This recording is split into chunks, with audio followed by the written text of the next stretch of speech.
Sesungguhnya Allah apabila menyukai satu kaum, maka Allah akan uji mereka. Dan ternyata ujian itu bentuk tanda cintanya Allah kepada satu kaum. Faman radiya falahu ridha. Orang siapa meridhoinya, waman sakhita falahu sakhata. Tapi barang siapa yang mengeluh dengan ujian itu, maka berarti Allah pun menjauhinya. Nauzubillah.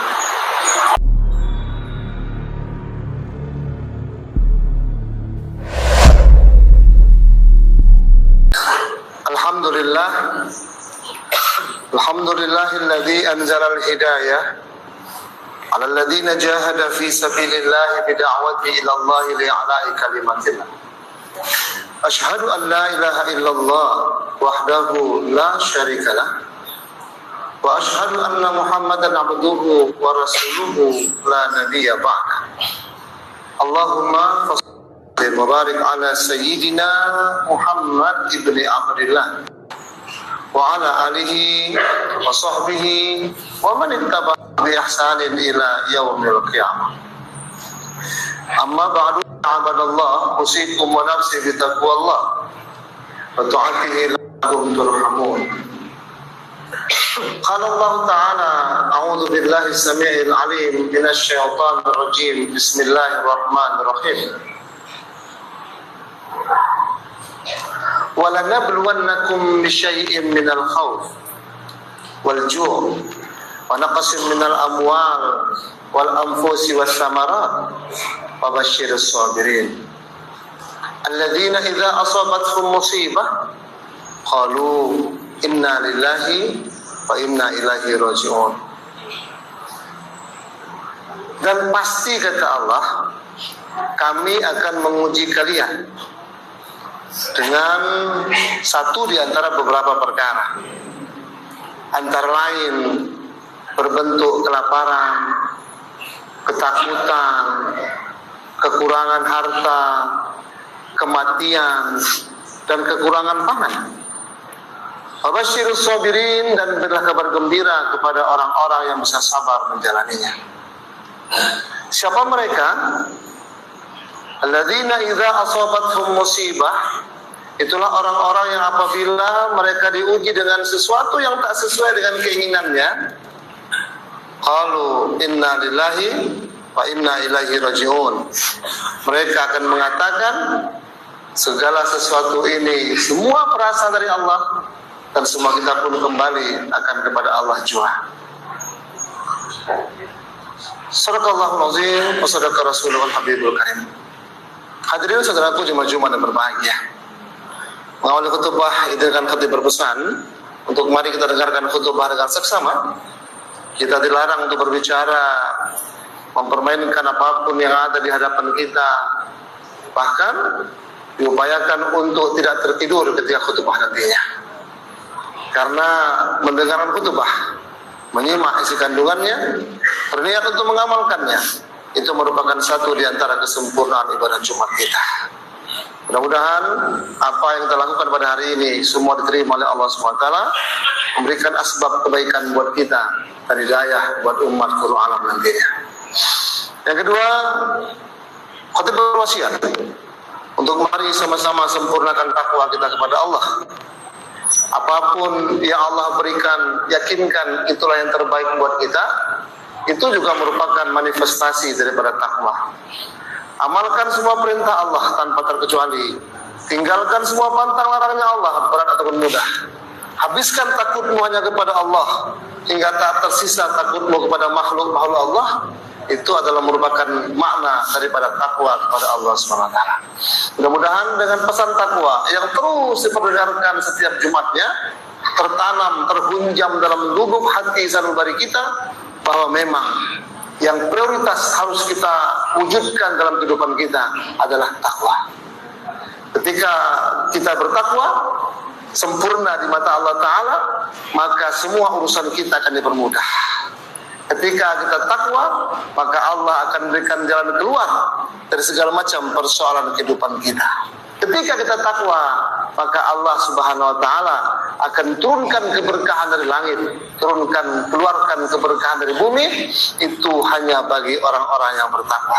Hadirin saudaraku jemaah Jumat yang berbahagia. Hari ini bangsa Indonesia berduka. Bencana ada di mana-mana. Fokusnya kepada 3 provinsi di Sumatera. Korban jiwa berjatuhan, yang meninggal, yang hilang, yang luka, yang kehilangan tempat tinggal, bisa kita baca dalam data yang ada dalam BNPB. Nah, saudaraku jemaah yang berbahagia, apa yang terbaik kita lakukan untuk menyikapi ketetapan yang Allah SWT berikan itu? Yang pertama, kita mesti ucapkan istirja. Istirja itu adalah kalimat inna lillahi wa inna ilaihi raji'un. Ini kalimat tauhid, ini kalimat akidah, ini kalimat keyakinan yang membuat kita ini bisa menerima apapun yang Allah berikan, sama ada sesuai dengan keinginan ataupun tak sesuai dengan keinginan, kita terima dengan lapang dada. Kenapa? Karena kita memang semua berasal dari Allah dan kita pun akan kembali kepada Allah. Kepemilikan yang kita punya bukan milik kita, itu milik Allah. Hari ini kita punya rumah, itu rumah titipan. Kita punya mobil, mobil titipan. Harta benda, semua titipan. Yang namanya titipan berlaku 2 hukum. Kalau tadi yang meninggal, maka dalam kalimat istirja terhunjam sebuah keyakinan bahwasanya jangan terlalu larut dalam ujian yang Allah berikan. Karena rumus orang beriman itu, kata Nabi, akan diberikan 2 perkara. Dan manakala dia lulus dalam 2 perkara itu, maka itulah indikator benarnya imannya. Ajaban li amril mu'min, kata Nabi. Luar biasa urusan orang yang betul-betul iman itu. La dzaka li ahadin illa lil mu'min. Dan tidak akan terjadi perkara ini melainkan hanya bagi orang yang betul-betul beriman, kata Nabi. Inna kullahu lahu khair. Karena semua apa yang berlaku padanya itu menjadi kebaikan. In asobathu sarra wa syakara fa huwa khairul lahu. In asobathu dharra wa sabara fa kana khairul lahu. Ketika dia diuji dengan sesuatu yang dia sukai, dia bersyukur, itu jadi pahala kebaikan buatnya. Ketika dia diuji dengan sesuatu yang tak dia sukai, dia bersabar, itu pun jadi pahala kebaikan buatnya. Rumus orang beriman kata Nabi 2. Syukur mendapatkan sesuatu yang kita suka, sabar menjalani sesuatu yang tidak kita suka. Dengan suatu keyakinan bahwasanya apapun yang Allah berikan itulah yang terbaik. Saudaraku jemaah Jumat yang berbahagia. Dalam konsep tauhid, bahwa rukun iman yang ke-6 itu dibunyikan Nabi dan satu redaksi, antu'mina bil qadri. Hendaklah kamu menerima semua ketetapan Allah, khairihi wa syarrihi, sama ada baiknya atau buruknya. Bermakna sama ada sesuatu yang kita suka maupun yang tak kita suka. Minallahi ta'ala. Itu semua berasal daripada Allah. Terkadang kita siap menerima sesuatu yang kita suka, tapi kita berat untuk menerima sesuatu yang tak kita suka. Padahal kedua-duanya itu merupakan sunnatullah, hukum Allah yang pasti berlaku buat kita semua. Saudaraku, lakukan istirja, serahkan diri pada Allah. Ini mungkin sikap bijaksana yang kita lakukan yang pertama. Yang kedua, harus saling membantu. Kita tak cukup menghujat, hentikan mencari-cari kesalahan, mencari kambing hitam. Serahkan terus pada Allah. Urusan perbaikan nanti ke depan. Hari ini yang dibutuhkan saudara kita di sana, yang terbaik kita lakukan pada hari ini, ulurkan bantuan. Tolong. Ya. Karena kata Nabi SAW dalam sebuah hadis yang panjang, man nafasa an mu'min kurbatan min kurabid dunya, nafasallahu an kurbatan min kurabi yaumil qiyamah. Siapa yang mampu menghilangkan satu kesulitan, kesusahan saudara mukmin di kehidupan dunia, maka Allah pun akan menghilangkan nanti kesulitan orang tersebut pada hari kiamat. Kesulitan dunia sebenarnya masih berbatas. Kita ringankan urusan orang lain, maka Allah akan hilangkan urusan kesusahan kita di akhirat yang tak terbatas. Insyaallah. Yang kedua kata Nabi SAW, wa may yassara 'ala Allah pun akan meringankan pula kehidupannya di dunia dan akhirat. Wa man satara musliman, barang siapa yang menutup aib seorang muslim, satarahallahu fid dunya wal akhirah. Allah pun akan tutup aibnya dunia akhirat. Wallahu fi aunil abdi ma kana al abdu fi auni akhihi. Allah akan menolong seorang hamba selama hamba itu peduli kepada orang lain. Hadis riwayat Muslim. Apa yang kita bisa beri? Bantu. Kita bisa beri bantuan pakaian layak pakai, bantu makanan, uang segala macam, bantulah mereka karena itu yang kita butuhkan. Yang ketiga, sikapi setiap musibah dengan sabar. Sabar mana menahan diri untuk tidak menghujat, menahan diri untuk tidak mencari kesalahan, menahan diri untuk tidak mengkambing hitamkan masalah-masalah ini dengan menjelek-jelekkan orang lain. Karena itu tidak menyelesaikan masalah. Serahkan pada Allah, doa kepada Allah, minta bantuan kepada Allah agar Allah membantu kita untuk menyelesaikan persoalan kita. Apa itu sabar? Ada sebuah pendapat dari Ahmad Farid dalam kitab Tazkiyatun Nufus. Kata beliau, sabar itu adalah hafzun nafsi anil jaz'i wal lisani anil tasyakki. Yang disebut sabar itu adalah ketika kau mampu menahan diri untuk tidak menggerutu dan menahan lisan untuk tidak mengeluh. Dengan sabar maka Allah akan tambah pahalanya. Innama yuwaffas sabirin falahum ajrun bighairi hisab. Sungguhnya orang yang mampu bersabar, balasan orang bersabar adalah pahala tanpa ada batasnya. Yang keempat adalah ridho. Ya, menerima apapun yang Allah berikan kepada kita. Saudaraku, ada satu hadis tadi yang saya kira cukup baik untuk kita tanamkan di hati terkait ridho, menerima apa yang Allah berikan kepada kita walaupun sakit. Kata Nabi apa? Inna izamal jazai ma'a izamal balai. Sesungguhnya izamal jazai, balasan, besarnya balasan itu ma'a izamil balai, bersama dengan balasan yang Allah beri. Wa inna allaha idza habba qauman ibtalahum. Dan sesungguhnya Allah apabila menyukai satu kaum, maka Allah akan uji mereka. Dan ternyata ujian itu bentuk tanda cintanya Allah kepada satu kaum. Faman radiya falahu ridha. Orang siapa akan meridhoinya. Waman sakhita falahu sakhata. Tapi barang siapa yang mengeluh dengan ujian itu, maka berarti Allah pun menjauhinya. Nauzubillah. Terima segala sesuatu dengan ridho, lapang dada, terima bahwa saya itu yang terbaik bagi Allah. Ini menjadi sebuah poin penting. Muhasabah, introspeksi kita. Paling tidak, ada satu ayat yang mengarahkan kita untuk muhasabah dalam setiap kejadian. Dan ini bingkainya muhasabah, bukan mencari kesalahan, muhasabah. Apa kata Allah? Zuharal fasadu fil barri wal bahri, di darat dan di laut, itu akibat perbuatan kalian, kata Allah. Yudhikahum ba'dallazi amilu. Ini Allah nampak, ini sebagian yang baru Allah nampakkan kepada kalian, la'allahum yarji'un, agar kalian mau kembali. Saudaraku, kita underline, kita garis bawahi ujung ayat tadi, la'allahum yarji'un, mudah-mudahan kamu kembali. Paling tidak, ada dua sasaran yang diinginkan Allah Ta'ala. Yang pertama, sasaran buat kita, masyarakat, individu. Yang kedua, sasaran buat stakeholder, pemangku kebijakan, pemangku kepentingan, para pemerintah.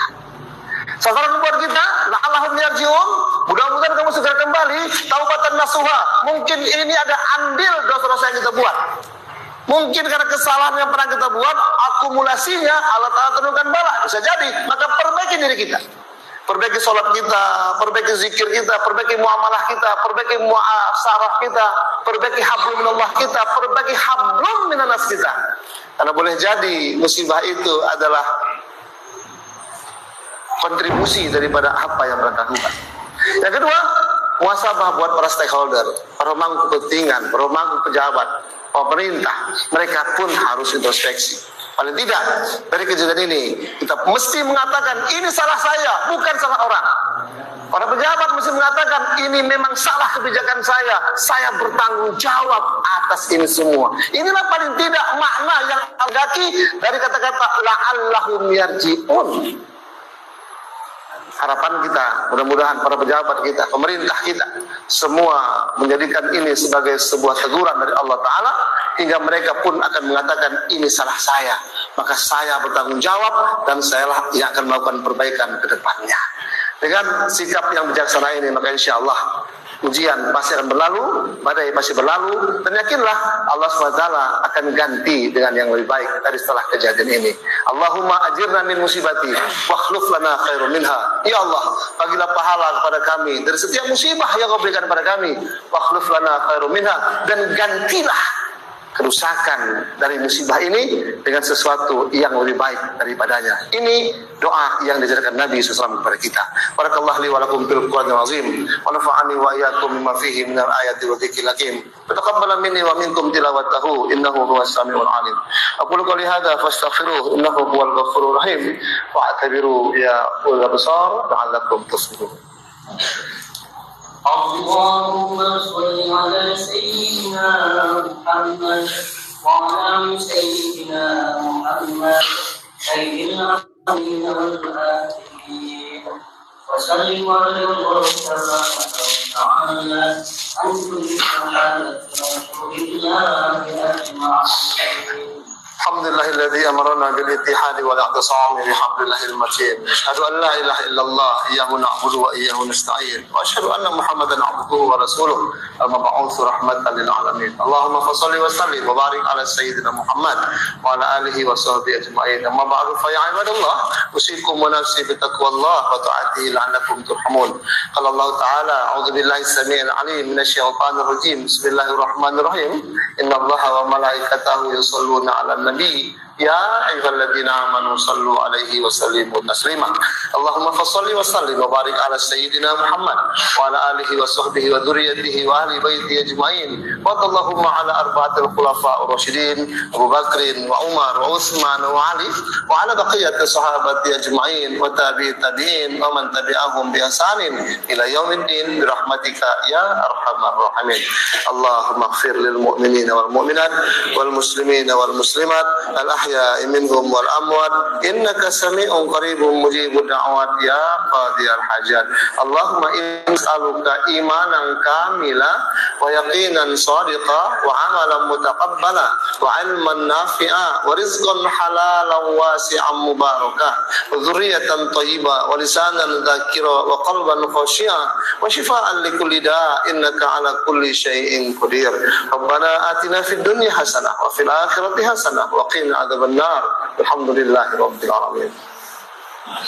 Ibadallah, innallaha ya'muru bil adli wal ihsan wa ita'i dzil qurba wa yanha 'anil fahsya wal munkar wal baghi ya'idzukum la'allakum tadhakkarun. Fadhkurullaha al-'azim yadhkurkum wad'uuhu yastajib lakum wa la dzikrullahi akbar. Aqimus shalah.